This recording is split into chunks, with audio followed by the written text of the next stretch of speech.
छावा संघटनेच्या विजय घाडगेंना पोलिसांनी घेतलं ताब्यात। अजित पवारांची सभा उधळून लावण्याचा दिला होता इशारा। सूरज चव्हाणला राष्ट्रवादीमध्ये बढती दिल्यानं छावा संघटनेचा संताप। अर्णव खैरेचा जीव ठाकरेंमुळे गेला, भाजपकडून थेट घणाघात। मुंबई भाजप आंदोलनातून करणार ठाकरेंचा निषेध। अल्लाद कलोटी यांची आमदार राणांकडून पाठराखण। कलोटी स्वकर्तृत्वावर राजकारणामध्ये, अल्लाद कलोटी बिनविरोध विजयी। विरोधकांची फडणवीसांवर टीका। शरद पवार काँग्रेससोबत, ठाकरेंना सोडलं वाऱ्यावर। पवार गटाची मुंबईमध्ये महत्वाची बैठक।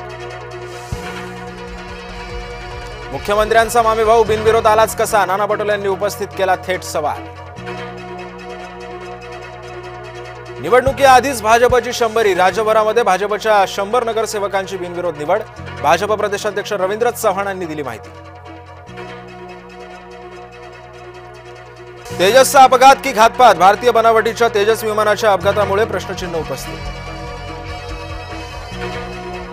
वर्ध्यामध्ये गौतमी पाटीलच्या कार्यक्रमामध्ये धुडगूस, मागच्या प्रेक्षकांना दिसत नसल्यानं गोंधळ। अंगावर खुर्च्या फेकल्यानं पोलिसांचा हस्तक्षेप। मालेगावातील आंदोलकांवर गुन्हे दाखल, छावणी पोलीस ठाण्यामध्ये गुन्ह्याची नोंद। शुक्रवारी न्यायालयाच्या आवारामध्ये आंदोलक आक्रमक। गोंदियामध्ये 14 वर्षीय मुलीवर बापानं केला अत्याचार, मुलगी गर्भवती राहिल्यानं प्रकार उघडकीस। आई माहेरी गेल्याचा नराधम बापानं घेतला गैरफायदा। नवी मुंबईमध्ये घर घेणाऱ्यांसाठी आनंदाची बातमी, सिडकोची 4508 घरांसाठी जाहिरात प्रसिद्ध।